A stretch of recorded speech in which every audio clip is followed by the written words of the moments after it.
Amados hermanos, familia, amigos que nos ven por este medio, como es ya el costumbre, saludarnos a esta hora y procurar escuchar la palabra de Dios, proponer el mensaje del Señor. Y en esta noche yo quiero hablarte un momento sobre Dios tiene en sus manos la vida de los hombres.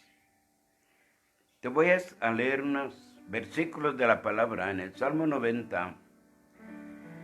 Dice en Salmo 90, para no leerlo todo, voy a leer el versículo 6.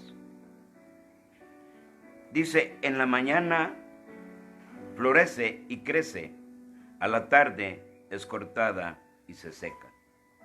Porque con tu furor somos consumidos y con tu ira somos turbados. Pusiste nuestras maldades delante de ti, nuestros yerros a la luz de tu rostro.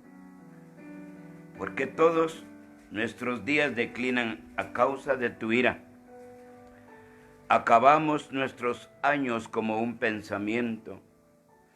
Los días de nuestra edad son 70 años y en los más robustos son 80 años. Con todo, su fortaleza es molestia y trabajo, porque pronto pasan y volamos. ¿Quién conoce el poder de tu ira y tu indignación, según que debes ser temido? Enséñanos de tal manera a contar nuestros días, que traigamos al corazón sabiduría.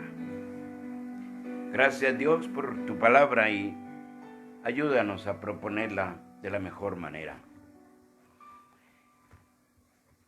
Por el momento que vivimos, humanamente tan difícil, complicado, vamos a decir que entendemos lo que pasa perfectamente y que estamos de acuerdo. La verdad, entra en nosotros un poco de pena, un poco de confusión, pero nosotros, los que creemos,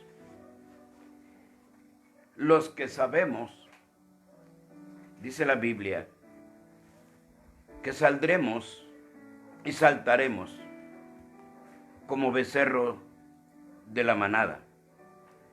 Pero cabe mencionar principalmente a nosotros, los que en alguna oportunidad nos toca estar en un lugar de velorio, llamemos así, donde hay, lo que se escucha ahí mucho es, ¿por qué él si tan bueno que era? ¿Por qué te lo llevaste? ¿O por qué cuando están las personas enfermas de gravedad, nuestro ruego es no te lo lleves, nuestro ruego es que no se muera, porque aquí, porque allá? Y de alguna manera no es malo, no estamos proponiendo que sea malo, pero hay algo muy interesante que debemos saber. El día que vayamos, ¿dónde están nuestros días siguientes? Número 2, ¿cuándo nos toca irnos? Según la Escritura, nadie sabe, ni el día ni la hora, nadie lo sabe, pero Dios sí lo sabe. Nosotros tenemos, según la Escritura, un trato con Dios y Él tiene un trato con cada uno de nosotros. Él ha determinado, dice la Biblia, el día de nuestra partida. Aunque creemos, lo vamos a decir así, que nosotros podemos afectar ese día, precipitarlo principalmente. Alargar los días no podemos, porque está determinado que el hombre muera una sola vez. Lo que sí podemos hacer es precipitarlos. Cuando hacemos las cosas que no convienen, cuando procuramos ir, voy a usar la palabra caprichudamente, ir a donde no teníamos que ir, cuando no teníamos que ir y con quien no teníamos que estar. Y pueden suceder cosas con las que Dios no interviene porque Él nos ha permitido un libre albedrío. ¿Quiénes son los que se van a morir? ¿O que merecen morir? ¿O que? Pues no podemos decir que los más buenos, ni los menos buenos, ni los malos. Todos nos vamos a morir en cualquier momento. Hayamos sido buenos, hayamos tenido buen comportamiento regular, nos vamos a ir. Pero hay algo que quiero darte para que tengas paz en tu corazón.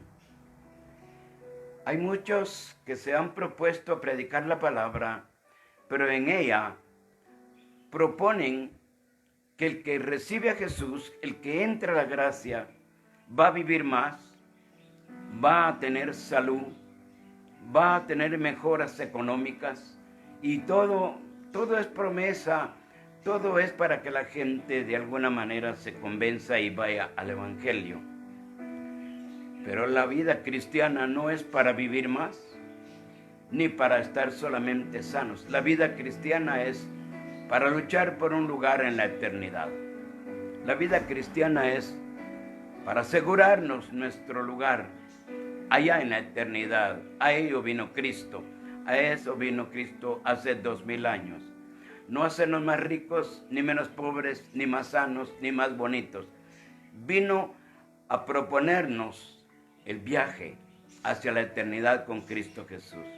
Y en ello yo te propongo, dice la Biblia en el capítulo 11 y versículo 2 del Evangelio según San Mateo. Dice: y al oír Juan en la cárcel los hechos de Cristo, le envió 2 de sus discípulos para preguntarle: ¿eres tú aquel que había de venir o esperamos a otro? Respondiendo Jesús le dijo: id y hacer saber a Juan las cosas que oís y veis. Los ciegos ven, los cojos andan, los leprosos son limpiados, los sordos oyen, los muertos son resucitados y a los pobres es anunciado el Evangelio. Bienaventurado el que no halle tropiezo en mí.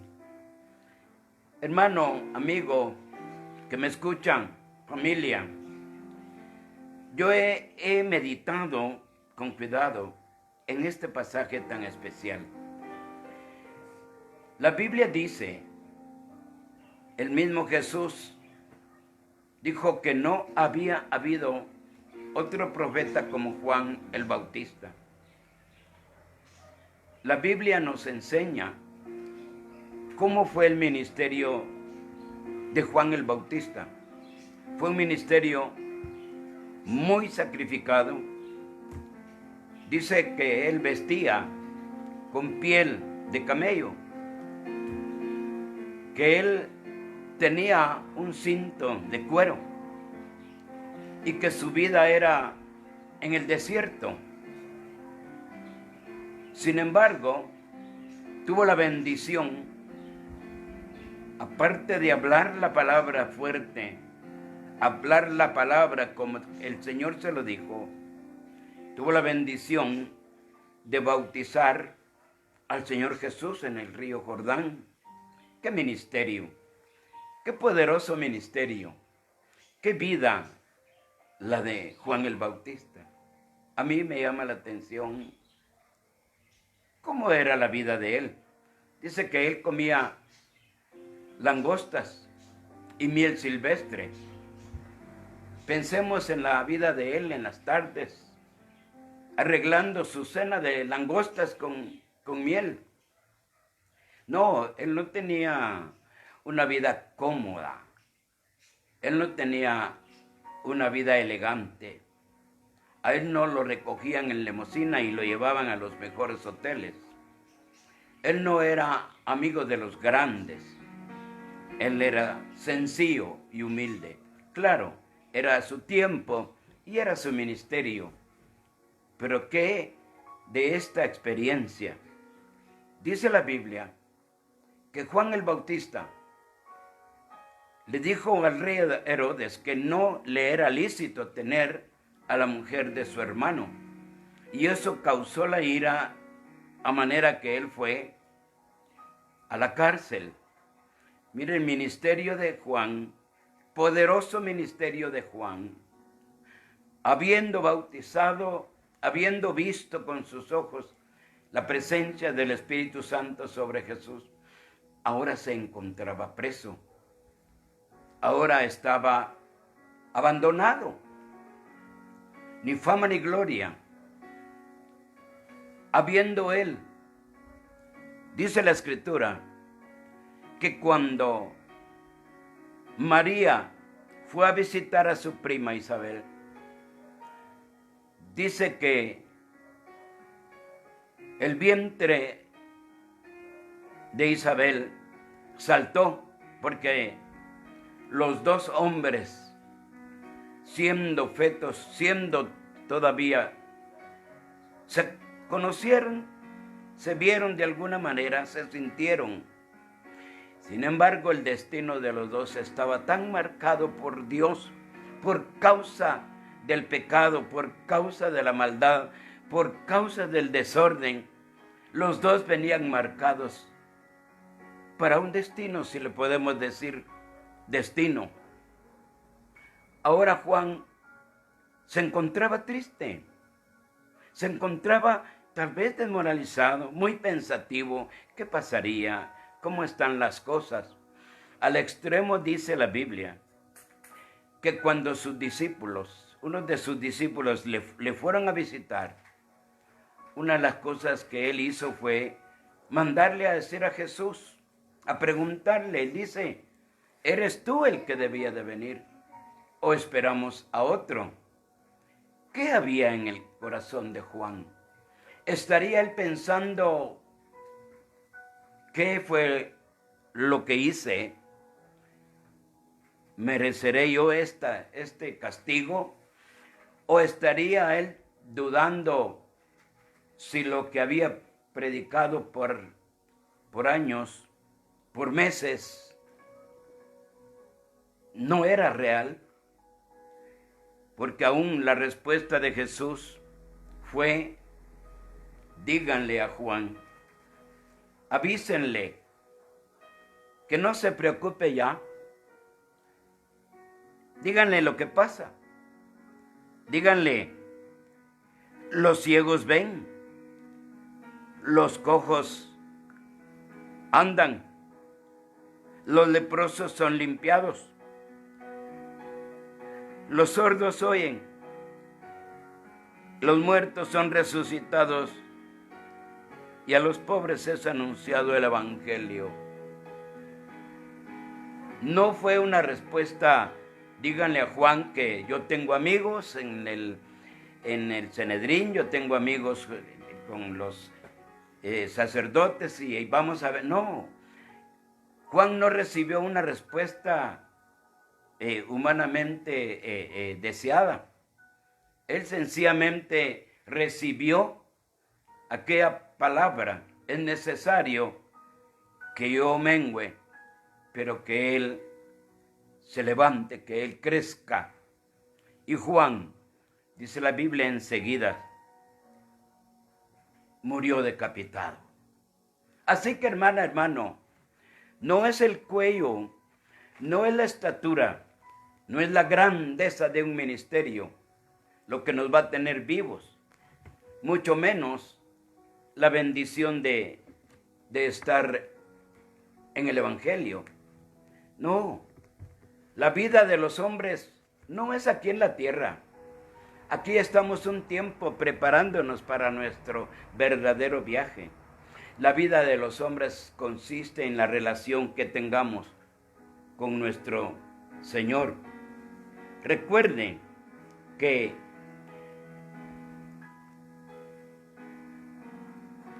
Juan el Bautista, que era hasta del primo hermano de Jesús,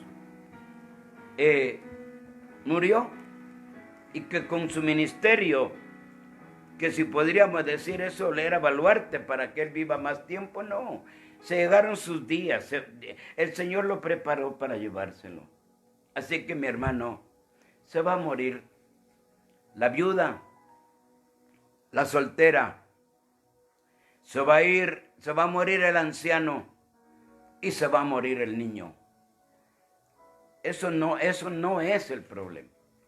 El asunto es dónde pasará la eternidad el que se muere. Recordemos que aún los grandes hombres murieron y de una manera injusta, si se quiere. Dice la Biblia en el libro de Daniel, en el capítulo 3, que habían tres hermanos, amigos de Daniel,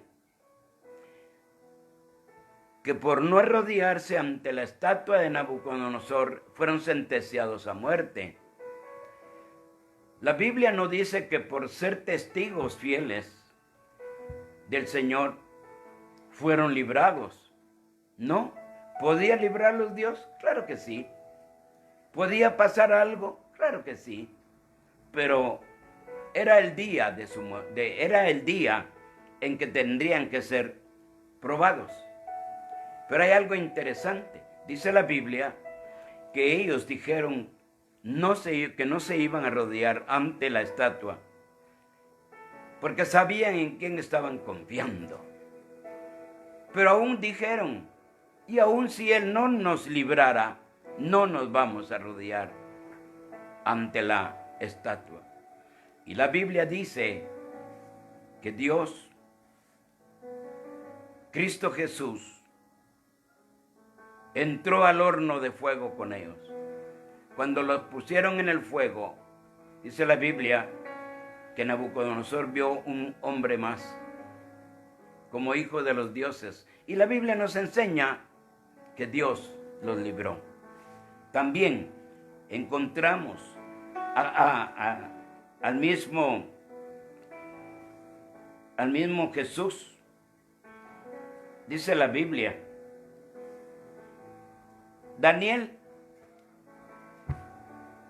en Daniel 6 encontramos que él no le tuvo miedo a la muerte. Él no le tuvo miedo a ser echado al foso de los leones con tal de adorar al Señor. Y dice que aumentó su oración 3 veces al día porque él no tenía miedo de lo que iba a pasar. Y la Biblia dice que Dios lo libró. El ángel fue y ató la boca de los leones. Pero en cuanto encontramos a Juan el Bautista, él sí murió. Él murió y murió decapitado. De manera que quien Dios quiere se va y quien Dios quiere se queda. Total, vamos a su santa presencia. Gloria. Dice la Biblia que había un diácono llamado Esteban, en capítulo 6 del libro de los Hechos, que él, cuando fue encarcelado, cuando fue enjuiciado, procuró la palabra, enseñó la palabra desde Isaías hasta entonces. Sin embargo, fue apedreado. El diácono Esteban se fue con el Señor, Pero una cosa linda sucedió y qué bueno. Dice que cuando él estaba para morir, vio el cielo abierto y a Jesús. La Biblia dice que el apóstol Pablo pidió y le dijo al Señor que le quitara un aguijón. Sin embargo, siendo Pablo quien había sido el gran apóstol, la Biblia dice que Dios le dijo que se conformara con su gracia, que se conformara, porque él se movía en medio de la debilidad. Aleluya. Y él mismo le dijo a Timoteo cuando era el tiempo, en la segunda carta a Timoteo dice que le dijo a Timoteo, es tiempo de mi partida. He peleado la batalla, he ganado la carrera, por tanto me espera la corona de justicia. De manera, hermano, que no importa la estatura, no importa quiénes seamos aquí. ¿Sabes qué importa? Que tú tengas a Cristo, que tú estés preparado para el día.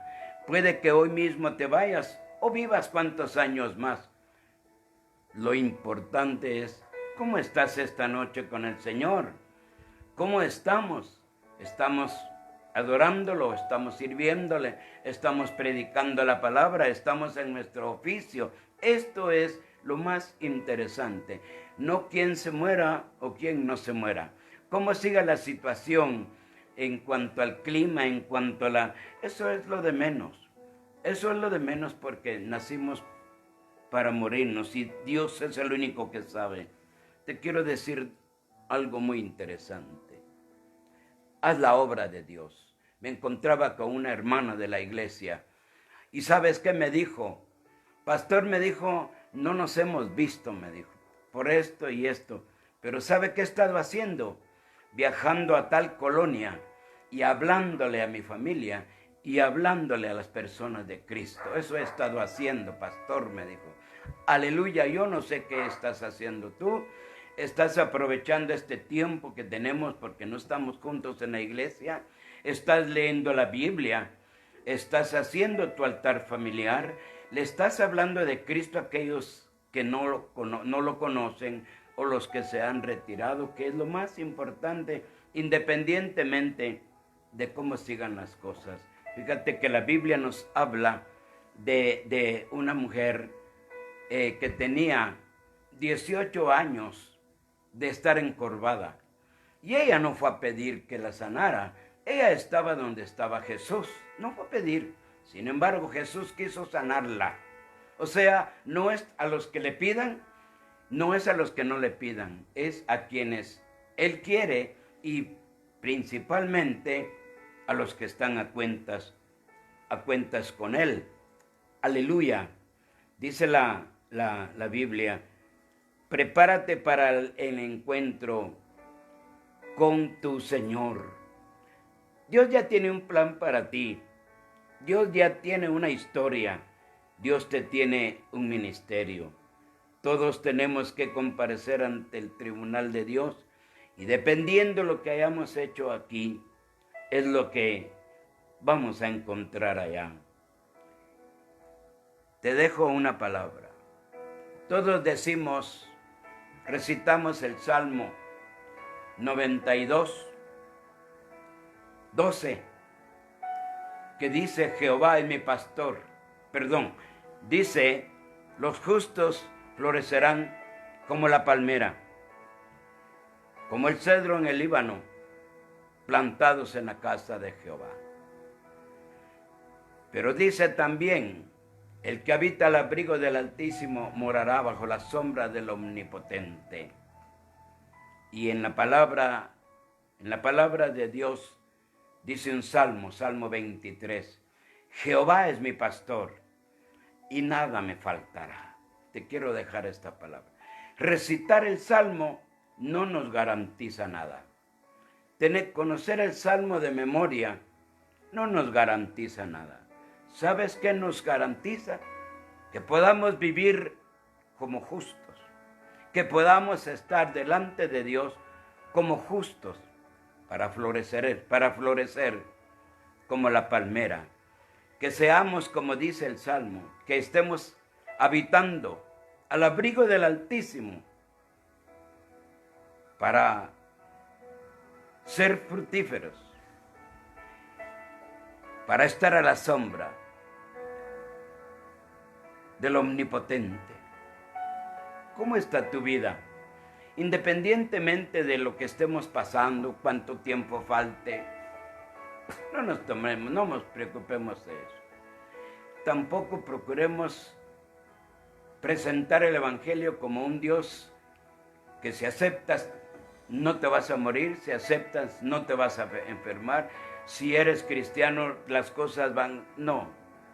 Lo que habla la Biblia es que estemos a cuentas, que estemos viviendo de la mejor manera nuestro santo evangelio, y no importa las adversidades que vengan, no importa las cosas como estén, de todos modos, un día vamos a dejar de existir. Yo te pregunto, hermana, yo te pregunto, amigo, ¿estás preparado para el encuentro con el Señor? Recuerda que Dios hace las cosas como a Él le place. La Biblia dice que un hombre llamado Zaqueo no iba en busca de Él a conocerlo y a seguirle. Él sencillamente se puso en un árbol para verlo pasar, pero nada más. Sin embargo, en los planes de Dios estaba redimirlo, porque le dijo: Zaqueo, ve a tu casa porque hoy es necesario que pose en tu casa.